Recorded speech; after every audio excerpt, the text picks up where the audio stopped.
What is good YouTube, it is your boy MattDB and welcome back to the channel. Today we're going to talk about 5 more features we need in Dbog. This video will be a part 2, so if you haven't watched part 1, I'll leave a link to it down in the description. That video got an insane amount of support from you guys. Let me look at it right here. It has over 15k views and over 500 likes. I want to thank you guys so much for showing me support in that video, it really means a lot to me. I read a lot of the comments and most of them were positive, so that's why I decided to make another video on it. Now I don't know if this video will do as good as that one did, but all I know is I like making this type of content, you guys love watching it. So with that being said, let's get into today's video. Okay, so first thing we'll talk about is the need for an FOV slider, or just a zoom out mechanic, I guess. Because as you all know, when you're not logged onto somebody, you can zoom in or zoom out by using your mouse wheel. Like this is the furthest I can zoom out and this is the furthest I can zoom in.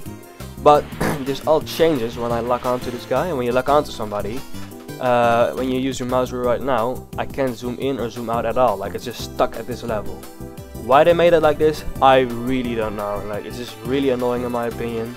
But it isn't that bad, right? True, it isn't that bad. But that all changed when the game got re-released and they introduced like mega forms. And what I mean by mega forms are forms that make your body incredibly like bigger. For Saiyans is legendary Super Saiyan. My body becomes incredibly big, right? Compared to my normal state.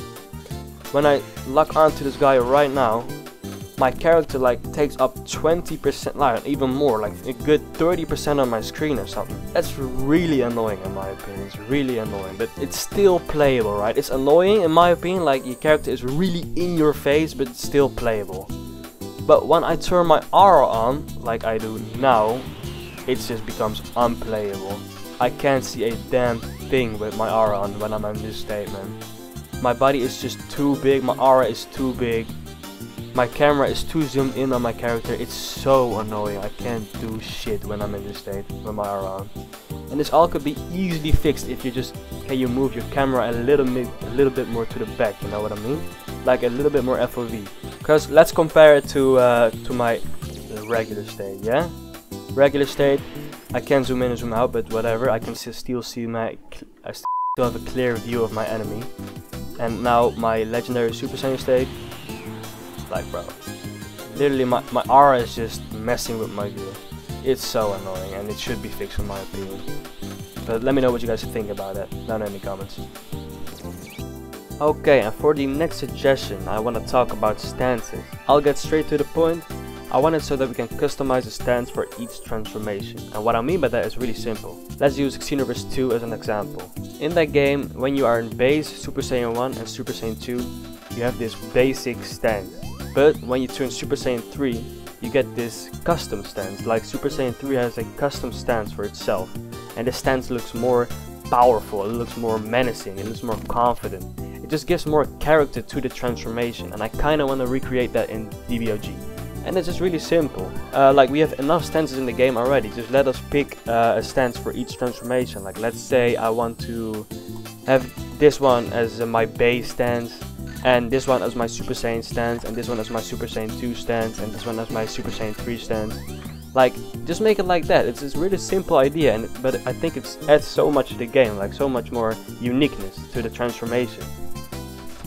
Now my third suggestion will be a really short one, and it's the need for a map in this game. Now experienced players don't really need this, but I think it's a handy feature for beginners in this game. Like when I was new to this game, I couldn't find the clothing store, I couldn't find the tournament because you don't have a map, and I couldn't remember the map because I was new. So I think to have a map in your game is more beginner friendly. But just to make it a little bit more interesting, I thought of a way I didn't think of a way, but I found a way to make it a little bit more in-depth. And for that we're gonna take a look at Dragon Ball Online. Now most of you don't know what Dragon Ball Online is, but that doesn't matter. All you need to know is how that map works in that game. As you can see, I have the map in front of me, but I haven't discovered the whole area. And how you discover the area is by going to these blue orbs and clicking on them. And you have to defeat a bunch of enemies, and you can click on the orb, and that way the area is discovered for you. This way you give players a reason to explore the map, and it's a nice little feature to have give the game a little bit more depth. For the second to last topic, I want to suggest to add a toggle scouter button. As you guys know, in the previous video I said I don't like to wear a scouter, but sometimes when you want to know exactly what your opponent's stats are, a scouter becomes clutch. But now every time I have to put on a scouter, I have to press M, go to menu, go to inventory, head and head, and go into my scouter. It takes way too long to do just in a fight, so instead of that, make it a toggle button, like example J. If I press J, let me put on and off the scouter. That way you can like put it on really quick in the fight, check your opponent's stats and put it off again. It's just a nice little feature in my opinion. And for the final suggestion for this video, I want to talk about more details. And what I mean with more details are like, for example, blinking. If I'm not mistaken, Dragon Ball Online Revelations, which was Sony's previous game, used to have blinking. So I don't know why this game doesn't have blinking, but I think details like that makes the game feel more alive, if you know what I mean.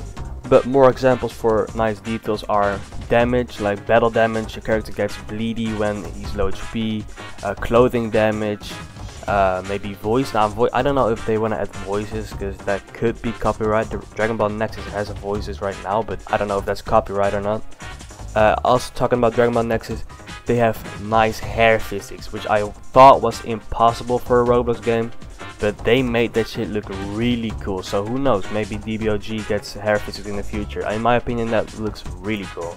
Another great example for a detail is flying effects, because right now when we are flying it looks kinda slow and boring in my opinion. So maybe they should add more flying effects, maybe like more sound effects, make the camera zoom a little out more so it feels faster, maybe animate some wind down your body, something like that, you know, just to make it feel a little bit faster. But yeah, details like that makes a game feel much more alive, and that is a good thing, in my opinion at least. So let me know what you guys think about it down in the comments. But that's gonna do it for today's video. If you enjoyed it, leave a thumbs up, share your thoughts down in the comments, and with that being said, I'll catch you guys later. Peace.